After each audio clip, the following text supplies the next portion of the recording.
Gold, trusted gold buyers. మీరు తాకట్టు పెట్టిన బంగారాన్ని విడిపించి ఈ రోజు ఉన్న మార్కెట్ ధరకు కొనబడును.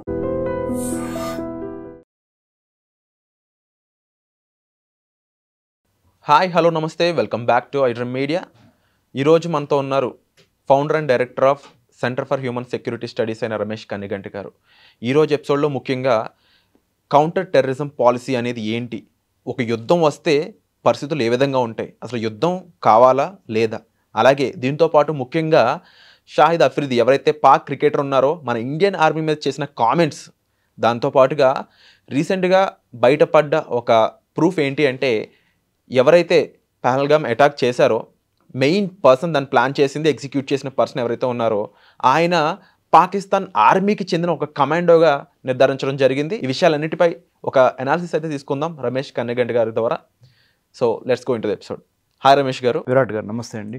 సో నేను ఇంట్రోలో చెప్పిన విషయాలన్నింటిపై కూడా మాట్లాడడానికి ఒక డైరెక్టర్గా సెంటర్ ఫర్ హ్యూమన్ సెక్యూరిటీ స్టడీకి సంబంధించి అయి ఉండొచ్చు, అలాగే ఒక ఫ్రీడమ్ ఫైటర్ ఎవరైతే కన్నిగంటి హనుమంత్ గారు ఉన్నారో ఆయన బ్రిటిష్ వాళ్ళ ద్వారా చంపబడడం జరిగింది. సో దీనికి సంబంధించి మాట్లాడడానికి మీరు ఒక రైట్ పర్సన్ అని చెప్పొచ్చు. So please explain. ముఖ్యంగా మీరు చెప్పిన పరిచయం నేను గమనించిన తర్వాత అందుకని నేను ఇవాళ కావాలని నలుపు వేసుకున్నాను. నలుపు దేనికి చిహ్నం అంటే ఒక విపత్తు జరిగింది, ఒక డిజాస్టర్ జరిగింది, ఒక పెద్ద భారతదేశానికి సంబంధించి ఒక మాయని, అందరి హృదయాల్లో మాయని మచ్చగా ఈ పెహల్గాం ఉగ్రవాద దాడులు మనందరిలో ఒక రకమైన విచారాన్ని, అంటే తీవ్రమైన మానసిక అంటే బాధ. అంటే ఎందుకు బాధ అంటే అన్యం పుణ్యం ఎరగని అమాయకులు ఏదో 4 రోజులు విశ్రాంతి తీసుకుందామని మన దేశంలో, మన కాశ్మీరు, మన పెహల్గాంకి వెళితే పచ్చని పారాన్ని కూడా ఆరని నవ వధువు భర్తని తన కళ్ళ ముందలే పాయింట్ బ్లాంక్ పెట్టి చంపేసే టెర్రరిస్టులు. అది చూసి అసలు ఎలా, ప్లస్ రిటైర్మెంట్ తీసుకొని 30 సంవత్సరాల పాటు దేశానికి పనిచేసి రిటైర్మెంట్ తర్వాత 4 రోజులు ఈ ఎండలు భరించలేక, ఈ వేడి భరించలేక అటు పెహల్గాం వెళ్తే మన కాశ్మీరు సేద్దామని అలాంటి కుటుంబాలను చంపేశారు. అంటే ముఖ్యంగా ఇక్కడ హిందువా ముస్లిమా అని తెలుసుకోవడానికి మగాళ్ళ యొక్క బట్టలు విప్పించి మరి చెక్ చేసి చంపడం చాలా చాలా అంటే అంటే అదే చెప్తున్నానండి. మనిషి మానవత్వం ఏమైంది, అసలు మానవత్వం ఏమైంది, హ్యూమనిజం, మానవ మతం, మానవ కులం అనేది మర్చిపోయి మతాల పేరు మీద ఈ మత ఛాందసవాదంతో ఒళ్ళు బలిసి మదం ఎక్కి వావి వరుసలు మరిచి మనాతన మరిచి నిండు ప్రాణాలని బలిగొనే హక్కు, ఒక ప్రాణం విలువ, ఒక ప్రాణం ఖరీదు. మీరు అన్నట్టుగా ఆ ప్రాణం ఖరీదు దేన్నైనా సృష్టించవచ్చు, కానీ చనిపోయిన మనిషిని మళ్ళీ బతికించలేము మనం. ఇది తెలిసి కూడా చేశారు అంటే కావాలని మతం పేరు మీద చేశారు. అది మీరు అన్నట్టుగా హిందువా అనే మాట్లాడి చంపటం అనేది ఇక దాన్ని మించిన పాపం ఇంకోటి లేదు. ఏ మతాన్నైనా సరే మతాన్ని అడిగి చంపటం అనేది పాపం. ఈసారి బలైంది మన హిందూ జాతి.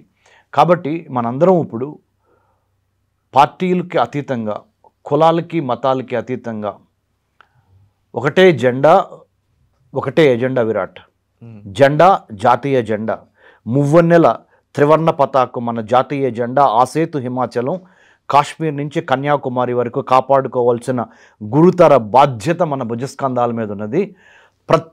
ఈ ఐడ్రీమ్ ద్వారా ఈ యొక్క కార్యక్రమాన్ని చూస్తున్న ప్రతి తెలుగు వ్యక్తికి, ప్రతి భారతీయుడికి నేను చెప్పేది ఒకటే. మీరు మీ పిల్లలతో కూర్చొని మనం దేశం పట్ల, దేశ రక్షణ, దేశ భద్రత, విదేశీ వ్యవహారాలు, మనం ఎప్పుడు పుట్టాం?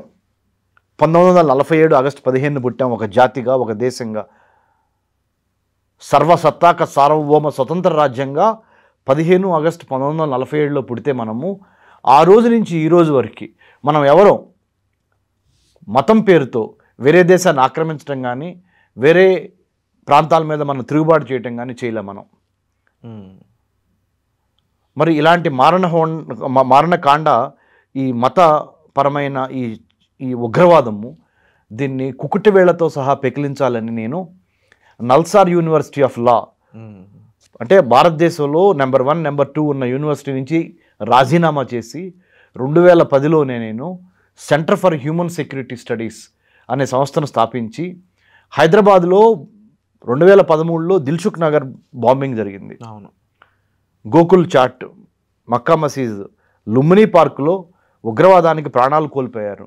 ముంబైలో 2008 నవంబర్ 26న 166 మందిని పొట్టన పెట్టుకున్నారు.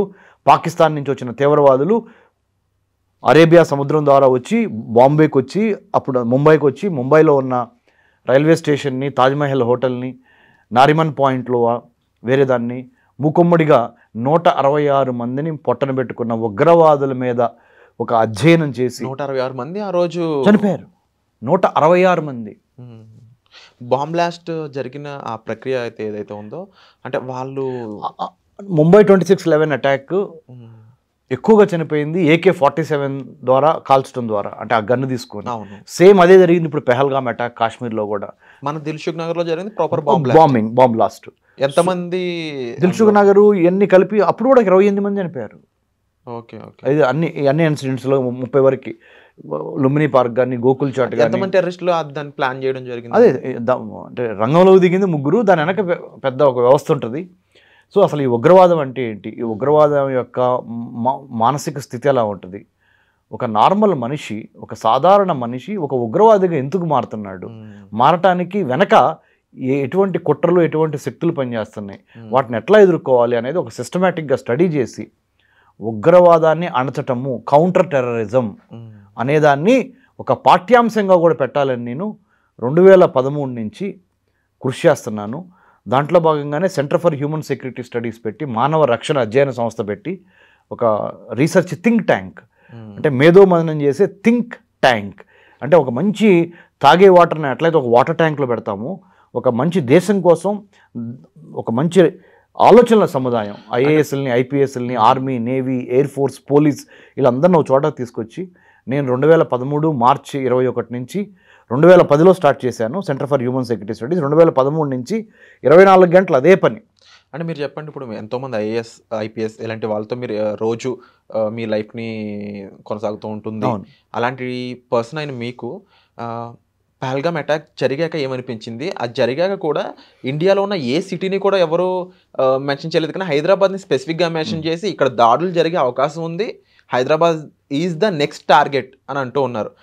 దిల్సుఖ్ నగర్ బాంబింగ్ అయి ఉండొచ్చు, లేకపోతే దానికి ముందు జరిగిన ఓల్డ్ సిటీకి సంబంధించిన విషయాలు అయి ఉండొచ్చు, అండ్ ఉగ్రవాదులు ఇక్కడ నుంచి పుట్టుకొస్తున్నారు అనే ఒక మాట కూడా హైదరాబాద్ మీద రాస్తున్నారని చెప్పొచ్చు. వీటి మీద మీ అనాలిసిస్ ఏంటి? వెరీ గుడ్, మంచి ప్రశ్న వేసావు విరాట్, చాలా మంచి ప్రశ్న ఇది. మనము హైదరాబాద్ నుంచి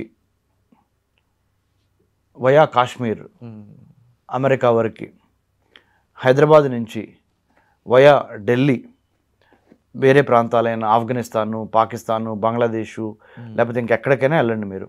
మనం గమనించాల్సింది ఏంటంటే హైదరాబాద్లో కూడా హిందూ ముస్లింల మధ్య మంచి రిలీజియస్ టాలరెన్స్, పరమత సహనం ఉంది. ఇస్లాంకి, హిందూకి అప్పుడప్పుడు ఏదైనా జరిగినాయేమో కానీ గొడవలు, mostly by and large Hindus and Muslims we live with good understanding and co existence. మన మధ్య ఒక మంచి సంబంధాలు ఉన్నాయి. వాళ్ళల్లో అందరూ చెడోళ్ళు కాదు. ఒక ఇస్లాం అంటేనే పీస్ అని అర్థం. Islam is peace, but very few in Islam fundamental elements, very few. ఒక పెద్ద కడివెడు పాలల్లో ఒక చిన్న విషం చొక్కలా పడితే మొత్తం పాలన్నీ ఇదైపోతాయో, సేమ్ 25 కోట్ల నుంచి 40 కోట్ల మంది మధ్యలో, లెట్సే 30 కోట్ల వరకు ఇస్లామిక్ మతాన్ని ఫాలో అవుతున్న ముస్లిం సోదరులు భారతదేశంలో ఉన్నారనుకుందాం. ఆ 30 కోట్లలో 3000 మంది మత ఛాందస్వాదులు ఉన్నా కానీ ఈ 30 కోట్ల మంది చేసిన మంచి పనులన్నీ ఆ 3000 మంది మత ఛాందస్వాదులు నాశనం చేసేస్తారు. 30 కోట్ల మంది మంచి హృదయం కలిగిన Muslims ఉన్నారనుకుందాం. Let's believe, and it is also quite evident, out of 30 crore Muslim Islamic population living in India, all the 30 crore are very good. But only those 3,000 fundamental extremist ideological Islamic people, they have been perpetrating this extremist ideology. So we have to eliminate those 3,000 people. Indian government వీరి మీద ఎలాంటి చర్యలు తీసుకోవాలంటారు? దీన్ని ఎలాగా close చేయాలంటారు? ఈ ఇష్యూని కానీ, లేకపోతే ఇప్పుడు మీరు చెప్పిన 30 కోట్లు 3,000 మంది అనే ఈ అంశాన్ని ఇండియన్ గవర్నమెంట్ ఏ విధంగా ట్యాకిల్ చేయాలి? Very good. ప్రాబ్లం ఒకటి, ఉగ్రవాదం, ప్రాంతీయవాదం, ఉగ్రవాదం, కులవాదం, మతవాదం, ఈ వాదాలు 4 చెప్పా కదా. ఈ 4 వాదాల్లో ఉగ్రవాదం అనేది చాలా డేంజర్. ఈ 3 వాదాలు కూడా డేంజరే, కానీ ఇది చాలా డేంజర్. ఉగ్రవాదం అంటే ఈ టెర్రరిజాన్ని అణచడానికి ఎటువంటి పాలసీ ఉండాలి, ఎటువంటి విధి విధానం ఉండాలి, కౌంటర్ టెర్రరిజం పాలసీ అంటారు దాన్ని. ఎలాంటిది ఉండాలంటే 2047 కల్లా, అంటే 2047, కరెక్ట్గా 1947 నుంచి 2047, అంటే 100 సంవత్సరాలు మనం ఒక దేశంగా, స్వతంత్రం వచ్చిన దేశంగా 100 సంవత్సరాలు సెలబ్రేట్ చేసుకునేది ఎప్పుడు? 2047, 2047. ఆ లోపలికి మనం ఏం చేయాలంటే, అంటే వాళ్ళ నుంచి కరెక్ట్గా ఇంకొక 22 ఏళ్ల తర్వాత, 23 ఏళ్ల తర్వాత 2047కి వెళ్ళిపోతాం. ఈ రాబోతున్న 2 decades ఎట్లా ఉండాలంటే, రాబోయే 2 decades we have to follow A strict counter terrorism policy. టెర్రరిస్టులు అంతమొందించడం ఒక ఎత్తు, కానీ టెర్రరిజాన్ని అంతమొందించాలి. టెర్రరిస్టులు అంతమంది వస్తే ఆ 4 10 మందో 20 మందో ఆ రోజు, మళ్ళీ ఇంకో సంవత్సరం తర్వాత ఇంకోసారి మళ్ళీ పుట్టుకొస్తారు. అలా ఇంకోసారి పుట్టుకు రాకుండా టెర్రరిజాన్ని అంతమొందించాలంటే we have to plan, prepare, perspire a plan ఒకటి ఉండాలి. ఏంటంటే మన మ్యానుఫ్యాక్చరింగ్ స్పేసు, మన సైబర్ స్పేసు, మన మ్యారిటైమ్ స్పేసు, మన పొలిటికల్ స్పేసు, మన సర్వీస్ సెక్టర్ స్పేస్ని స్ట్రెంగ్థెన్ చేసుకోవాలి. Number 1. Number 2, defence security strategy మీద army, navy, air force, police, ఇంటెలిజెన్స్తో పాటుగా మనందరము, విరాట్, రమేష్ కన్నెగంటి, ఈ ప్రోగ్రాం చూస్తున్న ప్రతి ఒక్కళ్ళకి, మనకి ఇది మన బాధ్యత. మన ఇంటిని మనం కాపాడుకోవటం కోసం 24 గంటలు కష్టపడుతున్నాగా, ఆర్థికంగా కానీ, డబ్బులు సంపాదిస్తేనే కానీ మనం బిల్లులు కట్టలేము, ఇంట్లో తిండి ఉండదు. దేనికోసం? కుటుంబ రక్షణ కోసమే కదా. అలానే దేశ రక్షణని కూడా మనం చేపట్టాలి. మనం సివిలియన్ అంటే మిలిటరీ యూనిఫామ్ లేకపోయినా మన దేశాన్ని కాపాడుకోవటం కోసం మన దేశానికి మిత్రులు ఎవరు, శత్రువులు ఎవరు తెలుసుకోవాలి. మన దేశ సరిహద్దు ఎంత, మన దేశ బోర్డర్స్ ఎన్ని? 15,000 కిలోమీటర్లు భారతదేశానికి బోర్డర్ ఉంది వేరే దేశాలతో. 11,098 కిలోమీటర్లు భారతదేశానికి సముద్ర తీర ప్రాంతం ఉంది విరాట్. ఈ 11,098 కిలోమీటర్లు ప్రాంతంలో ఉన్న గుజరాత్, మహారాష్ట్ర, గోవా, కర్ణాటక, కేరళ, తమిళనాడు, ఆంధ్ర, ఒరిస్సా, వెస్ట్ బెంగాల్, ఈ 9 సముద్ర తీర ప్రాంత రాష్ట్రాల్లో ఉన్న ప్రతి వ్యక్తి ఆ తీర ప్రాంతంకి వెళ్ళి ఒకసారి ఏం జరుగుతుంది అక్కడ తెలుసుకొని, ఉన్న ఆ తీర ప్రాంతంలో చేపలు పట్టుకొని బతుకుతున్న ఫిషింగ్ కమ్యూనిటీని కూడా 2 కోట్ల మంది పైగా చేపలు పట్టేవాళ్ళు ఉన్నారు ఈ 9 రాష్ట్రాల్లో కలిపి. ఆ 2 కోట్ల మందికి కూడా దేశం పట్ల అవగాహన కల్పించి, వేరే వాళ్ళు ఎవరన్నా దేశం లోపలికి ఎంటర్ అవుతున్నప్పుడు నీటి ద్వారా, కోస్ట్ ద్వారా దాన్ని ఎలా అరికట్టాలి, ఎలా అరికట్టకపోతే ఎలాంటి ఇబ్బందులు మనం ఎదుర్కోవాల్సి వస్తుంది అనే దాని మీద అవగాహన కల్పిస్తా. కూడా ఇండివిజువల్గా మారాలి. సోల్జర్గా అంటే మీరు ప్రతి ఒక్కళ్ళు గనబట్టుకోమని చెప్పట్లా నేను. మైండ్ సెట్ మార్చుకోండి. ఇప్పుడు వరకు ఏంటి మైండ్ సెట్? ఆర్మీ వాళ్ళు ఉన్నారుగా, నేవీ వాళ్ళు ఉన్నారుగా, ఎయిర్ ఫోర్స్ వాళ్ళు ఉన్నారుగా, పోలీస్ ఉందిగా, సిఐఎస్ఎఫ్ ఉందిగా, సిఆర్పిఎఫ్ ఉందిగా, వాళ్ళు చూసుకుంటారులే, మనం చూసుకుందాం అని చెప్పి నువ్వు పొద్దున్నే లెగవంగానే నీ వృత్తో, నీ వ్యాపారము, నీ జాబు, నీ ఆడియో ఫంక్షను, నీ సినిమానో, నీ క్రికెట్ మ్యాచో, లేకపోతే నీ పెళ్ళో, నీ పెటాకులో, వీటి మీద దృష్టి పెడుతున్నాం మనం. దీన్ని మొత్తం గాలికి వదిలేస్తున్నాం, వాళ్ళకి వదిలేస్తున్నాం. భారతదేశానికి 15,000 కిలోమీటర్లు భూ సరిహద్దు ఉందని చెప్పా. అందుట్లో 3,323 కిలోమీటర్లు భూ సరిహద్దు పాకిస్తాన్కి, భారతదేశానికి ఉంది. 3,488 కిలోమీటర్ల భూ సరిహద్దు భారతదేశానికి, చైనాకు ఉంది. 4,000 కిలోమీటర్ల పైచిలుకు భూ సరిహద్దు భారతదేశానికి, బంగ్లాదేశ్కి ఉంది. నేపాల్, మియన్మార్, భూటాన్, తో భూ సరిహద్దు ఉంది, ఒక్క శ్రీలంకతోనే మనకి వాటర్ బోర్డర్ ఉంది, అంటే బే ఆఫ్ బెంగాల్. మనం ఏం చేస్తున్నాం ఇప్పుడు వరకు? Virat, okay, let me take care of my country, let me take care of my business, నా వ్యాపారం, నా డబ్బు సంపాదన, నేను, నా రియల్ ఎస్టేటు, నా బ్యాంక్ బ్యాలెన్సు, నాకు ఎన్ని కార్లు ఉన్నాయి, ఎంత గోల్డ్ ఉంది, నేనే కులం, నేనే మతం, ఇది తప్పితే ఈ భావజాలాన్ని పక్కన పెట్టకపోతే భారతదేశం మనకి దక్కదు. ఎందుకో చెప్పినా, 14 లక్షల నుంచి 15 లక్షల వరకు స్టాండింగ్ ఆర్మీ ఉంది భారతదేశానికి. ఇప్పుడు 16 లక్షల వరకు, మొత్తం కలిపితే 25 లక్షల ఆర్మీ ఉంది. ఆర్మీ, నేవీ, ఎయిర్ ఫోర్స్ మొత్తం కలిపితే, ఇది రిజర్వ్ ప్లస్ స్టాండింగ్ ఆర్మీ కలిపితే ఈ 25 లక్షల మంది 140 కోట్లని కాపాడటానికి కుదరదు, సరిపోదు. ఎందుకు సరిపోదు? ఒక పక్కన 11,098 కిలోమీటర్ల సముద్ర తీర ప్రాంతాన్ని కాపాడాలి army, Coast guard, navy, marine police అంటారు. స్టేట్ నుంచి ఒక చిన్న అదొక పార్ట్, అంటే సముద్ర తీర ప్రాంతం నుంచి 12 నాటికల్ మైల్ సముద్రం లోపలికి పోలీస్ కాపాడాలి. పోలీస్ యొక్క జ్యూరిస్డిక్షన్ అది. ఏ తప్పు జరిగినా, ఏ స్మగ్లింగ్ జరిగినా పోలీస్ కేసు కడతారు. 12 నాటికల్ మైల్స్ నుంచి 200 నాటికల్ మైల్స్ వరకు కోస్ట్ గార్డ్ చూసుకుంటుంది. 200 నాటికల్ మైల్స్ నుంచి ఇంకా పెద్ద సముద్రం మధ్యలో వరకు నేవీ చూసుకోవాల్సిన బాధ్యత ఉంటుంది. ఈ 11,098 కిలోమీటర్లను కాపాడాలి. దీంతోపాటు ఈ 15,000 కిలోమీటర్లను కాపాడాలి ఆర్మీ వాళ్ళు, బీఎస్ఎఫ్ వాళ్ళు, ఐటీబీపీ వాళ్ళు, అస్సాం రైఫిల్స్ వాళ్ళు. అర్థమవుతుందా విరాట్? వీళ్ళిద్దరితో పాటు మనం కూడా ఇంట్లో దొంగలను పట్టుకోవడానికి, ఇంటి దొంగల్ని ఈశ్వరుడైనా పట్టుకోలేడు అనే ఒక సామెత ఉంది. మనం హైదరాబాద్లో హ్యాపీగా నేను గేటెడ్ కమ్యూనిటీలో ఉన్నా, నాకే 4 సెక్యూరిటీ గార్డులు ఉన్నారు. రే పిచ్చోళ్ళారా, ఆ 4 సెక్యూరిటీ గార్డులకు అసలు ట్రైనింగ్ ఉందా? వాళ్ళ దగ్గర వెపన్ని వాళ్ళు క్యాచ్ చేసి వెపన్ పనిచేయకుండా చేయగలిగిన శక్తి ఉందా, యుక్తి ఉందా, స్కిల్ ఉందా, నాలెడ్జ్ ఉందా? వాళ్ళ ట్రైనింగ్ ఏంటి? వాళ్ళు మిమ్మల్ని కాపాడగలరా? మేము గేటెడ్ కమ్యూనిటీలో ఉన్నాం, మాకే మస్తులో మేము 23 అంతస్తులో, 24 అంతస్తు, 25 అంతస్తులో ఉంటున్నాం. అరే పిచ్చోళ్ళారా, మీ ఇంటి చుట్టుపక్కల ఉన్న ప్రహరీ గోడకి సీసీటీవీ కెమెరాలు ఎన్ని ఉన్నాయి, అవి పనిచేస్తున్నాయా లేవా? సీసీటీవీ కెమెరాలు ఎవడైనా పెడతాడు, కానీ సీసీటీవీ కెమెరాలు పనిచేస్తున్నాయి, పని అయిన వాటిని ఆడిట్ చేయాలి. అంటే ఎవరెవరైనా కొత్త వాళ్ళు వస్తున్నారా, పోతున్నారా, ఎవరేంటి, మంచి చెడు, దీనికి ఒక సెక్యూరిటీ ఉందా, వ్యవస్థ ఉందా, చేయాల్సిన బాధ్యత 1,00,000 మంది జనాభాకి 120 మంది పోలీసులే ఉన్నారు. 120 మంది పోలీసులు కలిపి 1,00,000 జనాభాని కాపాడగలరా? ముఖ్యంగా ఈ సైబరు ఈ డిజిటల్ టెక్నాలజీ యుగంలో. సో ఈ ప్రోగ్రాం ద్వారా నేను చెప్తుంది ఏంటంటే, దేశ రక్షణని, దేశ భద్రతని గాలికి వదిలేసి army, navy, air force, police వాళ్ళే చూసుకుంటారు. మనం మట్టికి మన ఆడియో ఫంక్షన్లు, క్రికెట్ మ్యాచ్లు, పెళ్ళిళ్ళు, పేరెంటాలు, లేకపోతే ఉద్యోగం దొరకట్లేదు కూడా ఉద్యోగం కోసం ఎమ్మడబడతాము. చాలామందికి ఆకలిగా ఉంది, ఉద్యోగం లేదు, ఉపాధి లేదు, మొత్తం దానికే సరిపోతుంది time.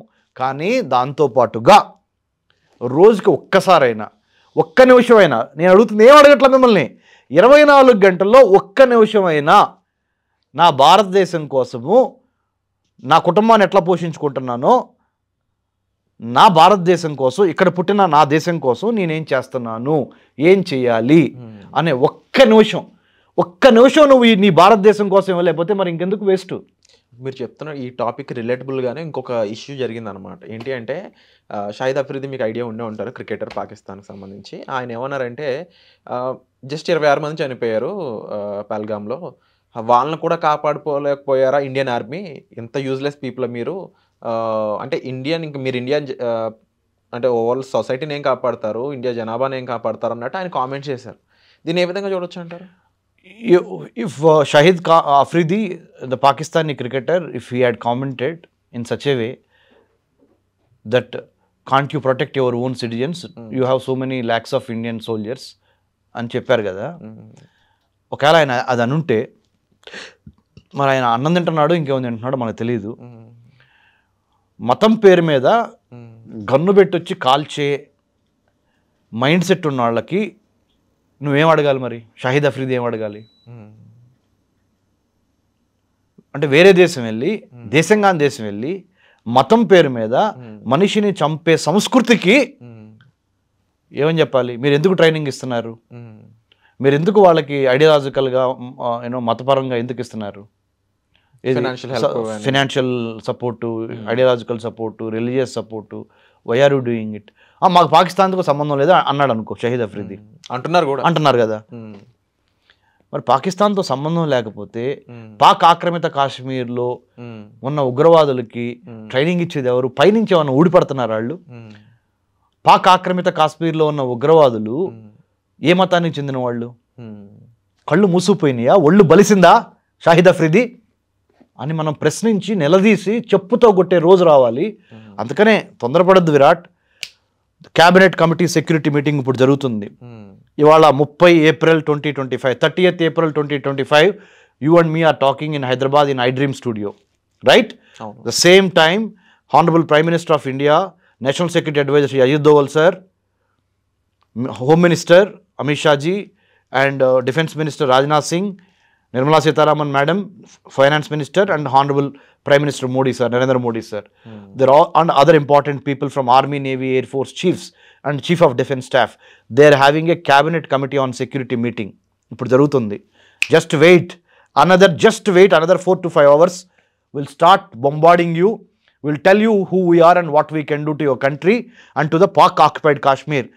This is the challenge we are going to tell you. We are going to get back Pak occupied Kashmir into our Bharat and eliminate, decimate, liquidate terrorists and terrorism.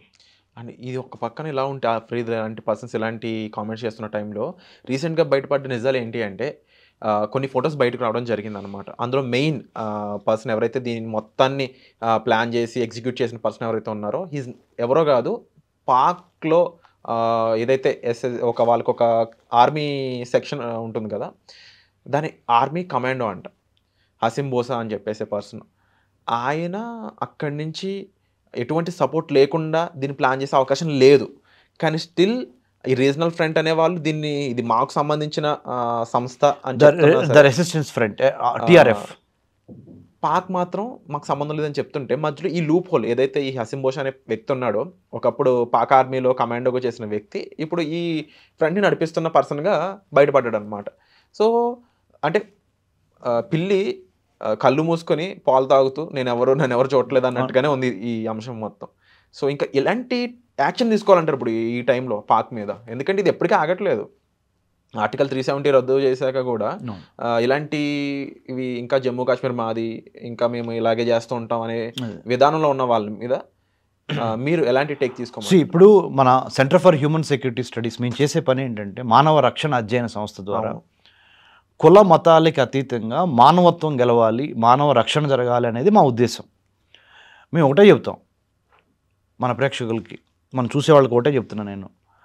Indian army, Indian navy, Indian air force, ITBP, Assam rifles, BSF, SSB ఇవి ఎటువంటి action తీసుకోవాలో పాకిస్తాన్ మీద కానీ, పాకిస్తాన్ ఆక్రమిత కాశ్మీర్లో ఉన్న టెర్రరిస్టుల మీద కానీ వీళ్ళు తీసుకుంటారు. ఇది విత్ రెస్పెక్ట్, గౌరవంతో మన సైన్యానికి వదిలేద్దాం ఈ విషయాన్ని.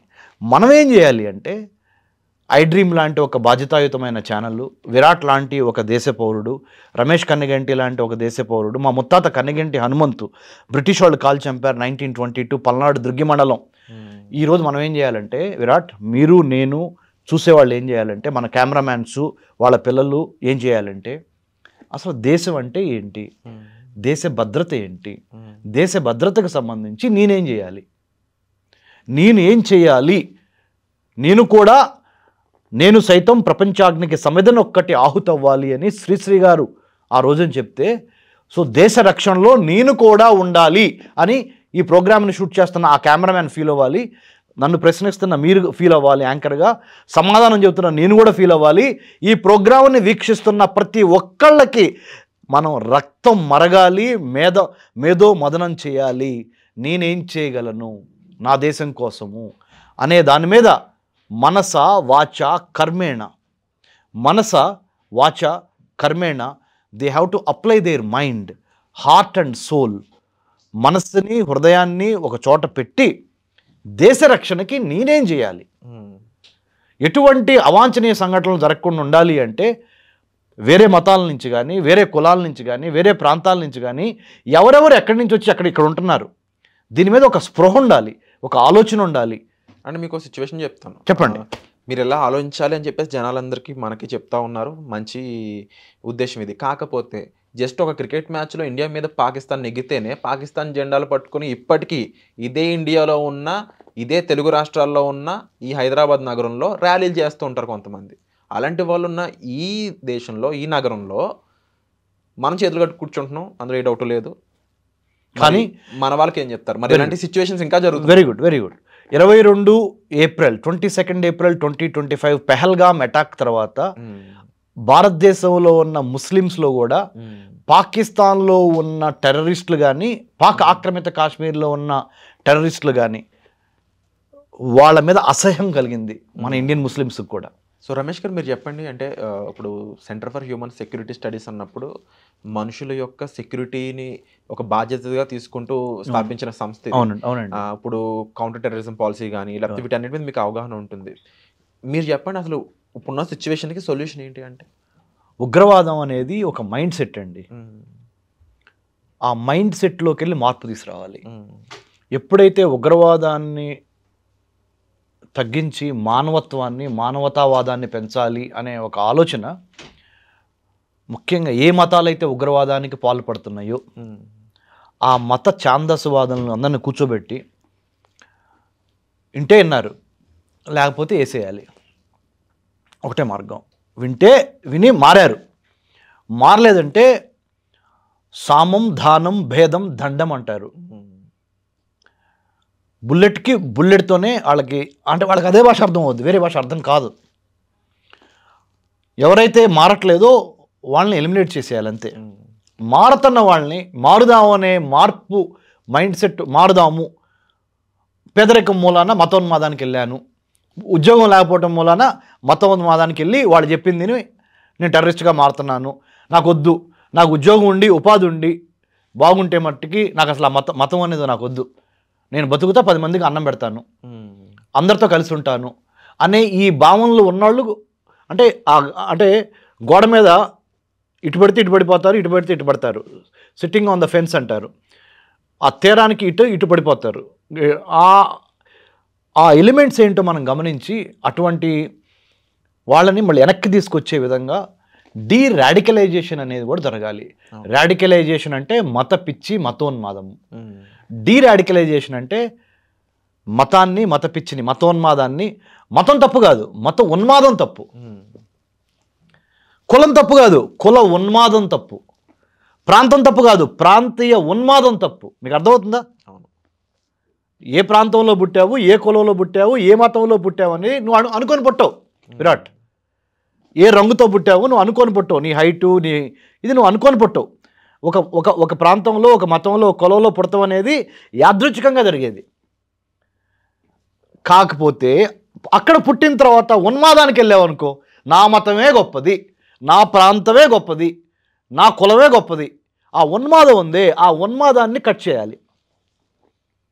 ఆ ఉన్మాదాన్ని కట్ చేయడానికి ఒక సిస్టమేటిక్గా ఒక ప్రణాళిక కావాలి. ఆ ప్రణాళిక రూపొందించేదే మా centre for human security studies.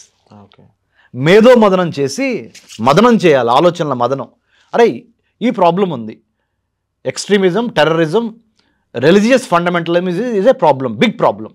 How do we rectify, how do we solve this problem to bring peace to the world? ప్రపంచానికి శాంతి తీసుకురావాలి, ఈ ఉన్మాదం తగ్గించి ఏం చేయాలి, ఎలా చెప్తే ఈ ఉన్మాదులు మాట వింటారు అనే దాని మీద మేము మేధో మదనం చేస్తాం. దీన్నే పాలసీ రీసెర్చ్ అంటారు. పరిశోధన, ఎటువంటి విధి విధానాలు తీసుకురావాలి, food security policy, coastal security policy, cyber security policy, maritime security policy, environmental security policy, energy security policy, ఇలా పాలసీలు ఉంటాయి. అలానే కౌంటర్ టెర్రరిజం పాలసీ. ఈ పాలసీలో ఏముంటుంది? రైట్, ఈ పాలసీలు ఏముంటుందంటే ఏ మతాలు ఉగ్రవాదానికి పాల్పడుతున్నాయి ఎక్కువ ప్రపంచంలో. Number 1 research. వాళ్ళే ఎందుకు పాల్పడుతున్నారు, ఒక మతం అనుకుంటే ఆ వాళ్ళే ఎందుకు పాల్పడుతున్నారు, దానికి కారణాలు 2, దానికి కారణాలు ఏంటి 3, దానికి ఎటువంటి పరిస్థితులు దోహదపడుతున్నాయి ఆ మతం ఉన్మాదం పెరగటానికి, ఇంపాక్ట్ చేస్తున్నాయి, ఎటువంటి పరిస్థితులు సహకరిస్తున్నాయి.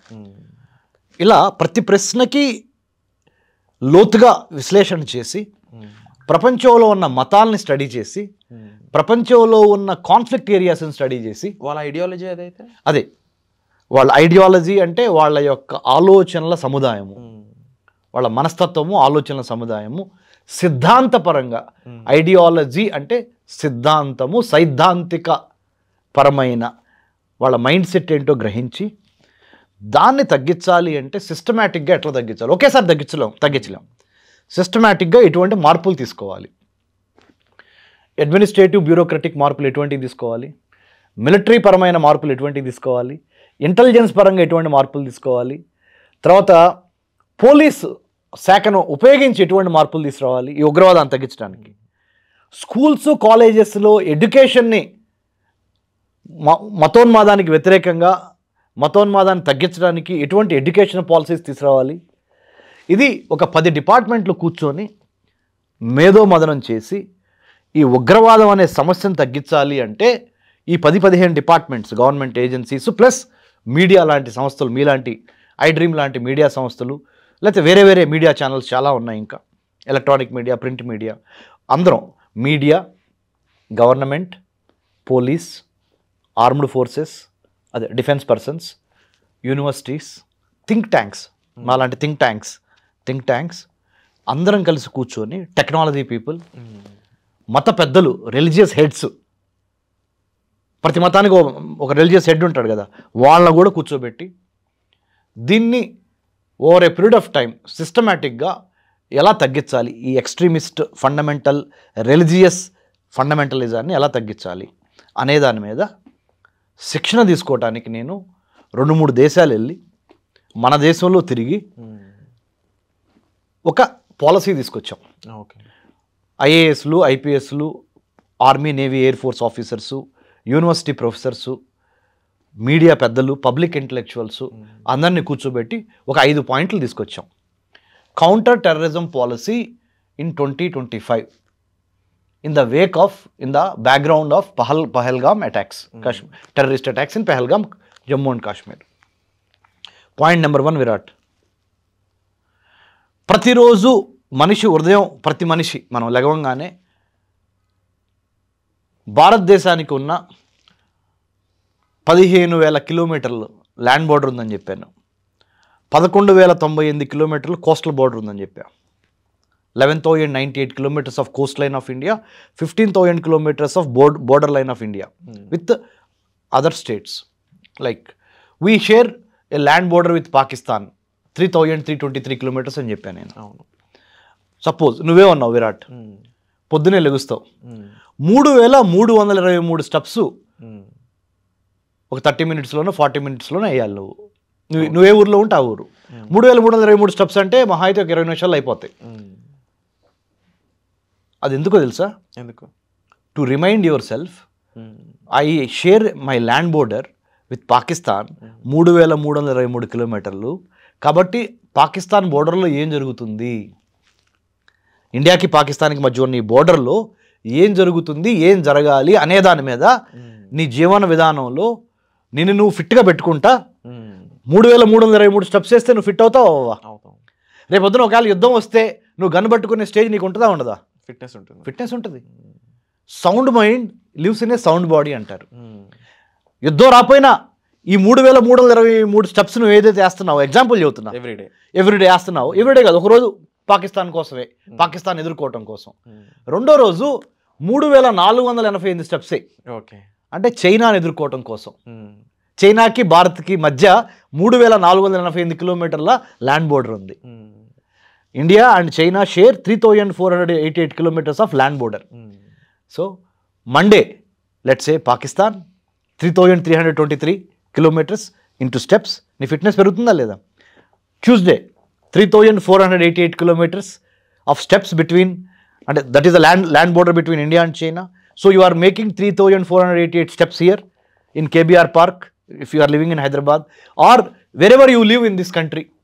3,488 కిలోమీటర్లుని 3,488 స్టెప్స్గా మార్చుకో నువ్వు. మంగళవారం, ట్యూస్డే 3,488 స్టెప్స్. బుధవారంకి వెళ్ళు. 4,000 kilometers of land border we share with Bangladesh. ప్రస్తుతానికి ఈ మూడిటితోనే కదా మనకి ప్రాబ్లం ఉంది, అవునా కదా? చైనాతో, పాకిస్తాన్తో, బంగ్లాదేశ్, అవునా కదా? వారంలో ఈ 3 రోజులకి ఒక రోజు తర్వాత ఒక రోజు అయినా సరే ఈ 3 రోజులకి సంబంధించి ఒక్కొక్క దేశానికి సంబంధించి ఎన్ని స్టెప్స్ ఉన్నాయో, ఎన్ని కిలోమీటర్లు ఉన్నాయో అన్ని స్టెప్స్ నువ్వు వేసావు అనుకో, నువ్వు ఫిట్ అవుతావు అవ్వా? ఫిట్ అవుతావు.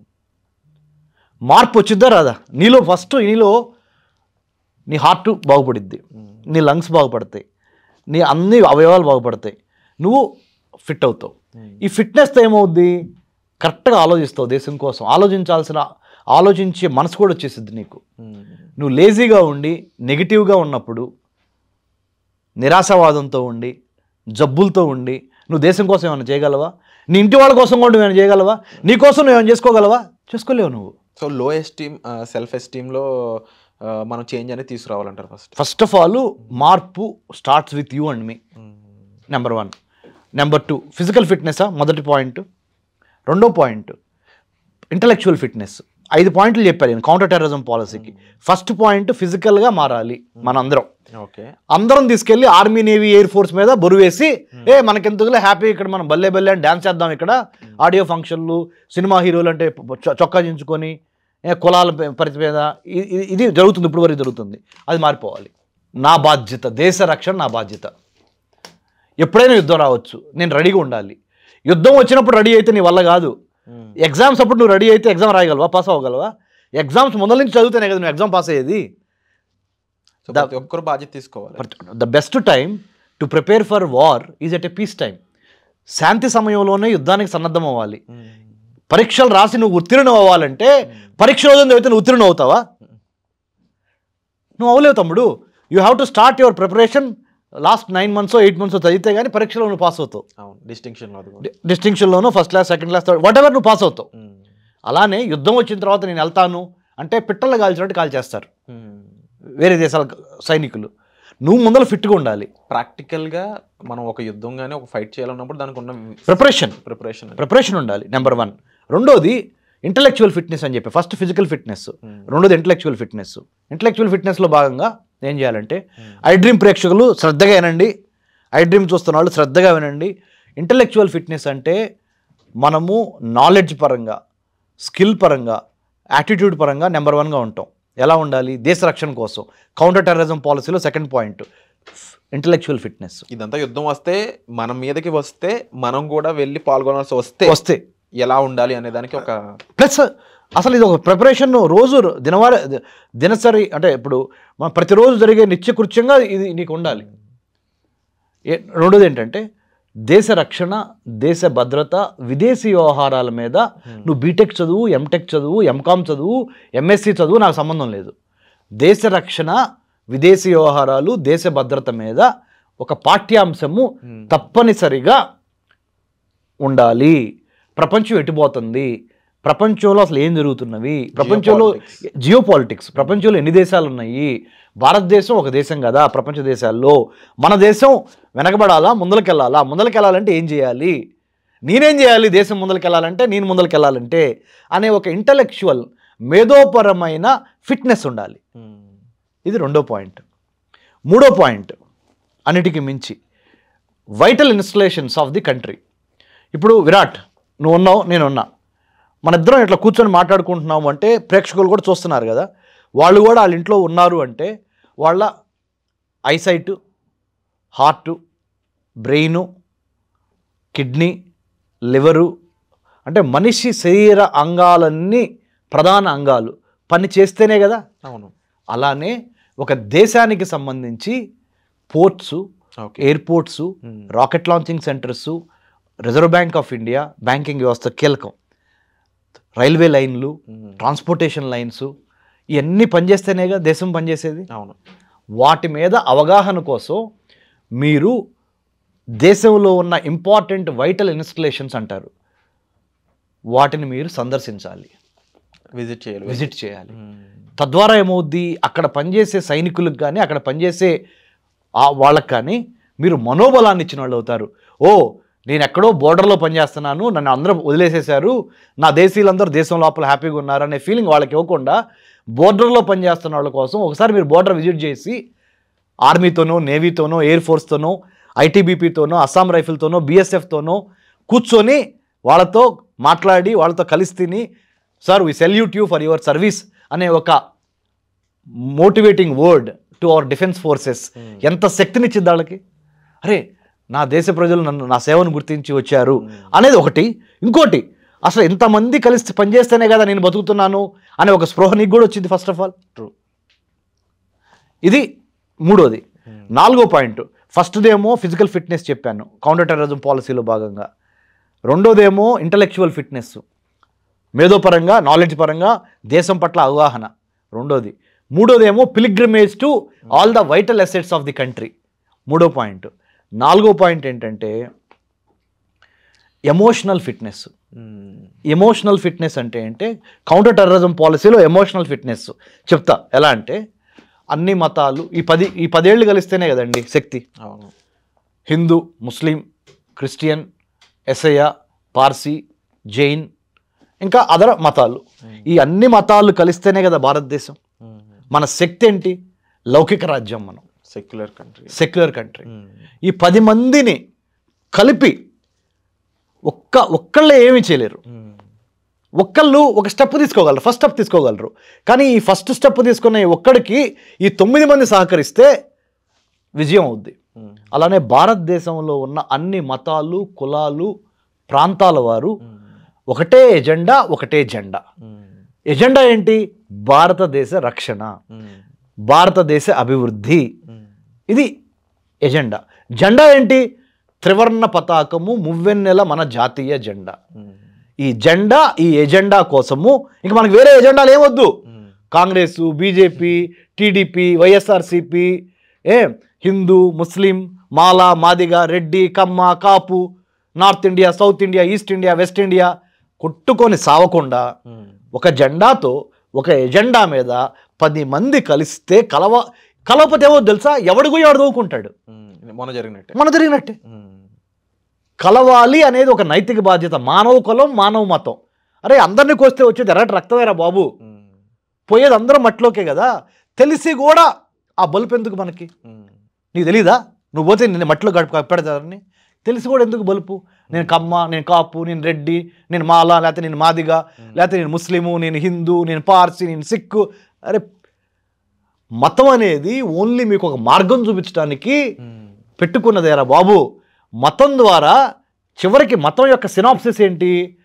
నువ్వు బతికి 10 మందిని బతికిచ్చు, నేచర్ని నాశనం చేయకుండా, ప్రకృతిని నాశనం చేయకుండా ప్రకృతితో మమేకమై జీవించు. మనము ఈ ప్లానెట్ ఎర్త్ మీద ఒక విజిటర్, ఒక గెస్ట్. మనలాంటి వాళ్ళు ఇంతమంది వచ్చి పోయారు మట్టిలోకి, మనం పోతాం రేపొద్దున. అరే ఉన్న 4 రోజులైనా సంతోషంగా ఉండి అందరం కలిసి ఒక జెండా, ఒక ఎజెండా తీసుకొని ముందరికి వెళ్దాము అనేదే ఎమోషనల్ ఫిట్నెస్. కౌంటర్ టెర్రరిజంలో భాగంగా 4th పాయింట్ ఎమోషనల్ ఫిట్నెస్. ఇది ఫైనల్ పాయింట్. మీకు స్టార్టింగ్ మళ్ళీ చెప్తున్నా వ్యూవర్స్ కోసం, చూసేవాళ్ళ కోసం.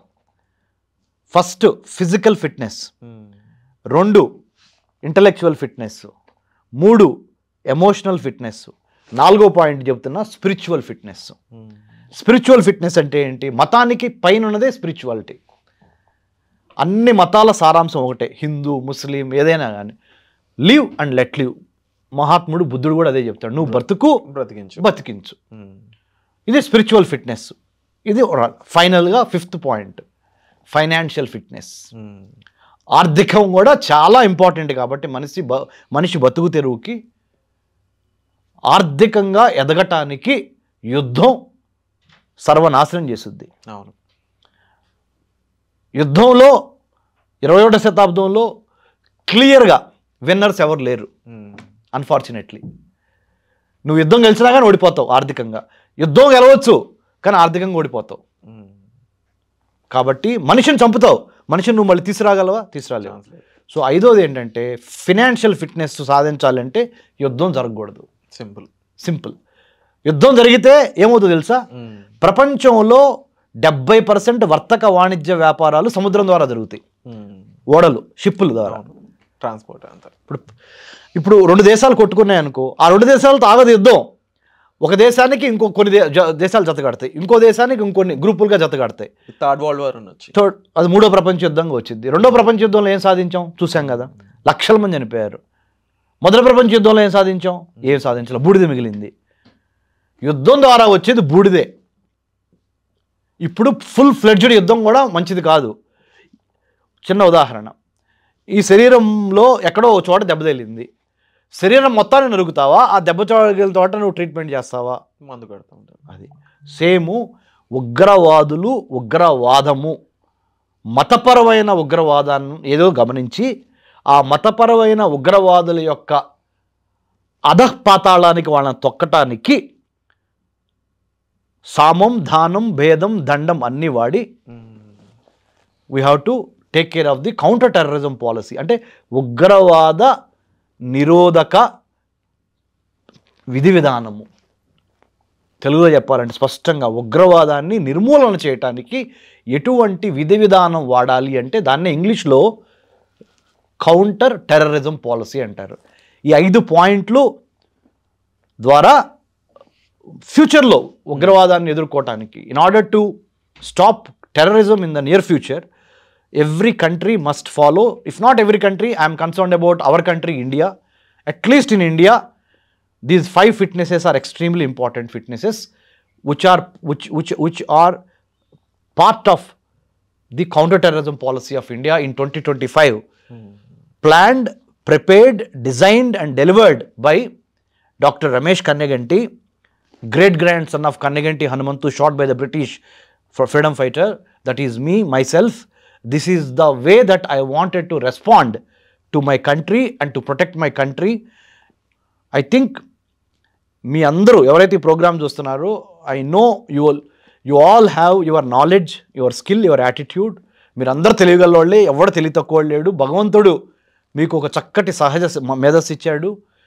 ఉగ్రవాద నిర్మూలనకి, in order to stop terrorism and have a counter terrorism policy, మీ సూచనలు, మీ సలహాలు. నేను ఒక్కడనే తీస్మాన్కారం అనుకుంటే అది నా యొక్క బుద్ధిహీనత. I don't think that I'm the greatest. I'm one among you. You also have lot of knowledge, skill. You please contribute. This is the right time to contribute to the motherland. మన మాతృభూమి కోసము please spare 1 minute. Think about this programme. Think about what I said.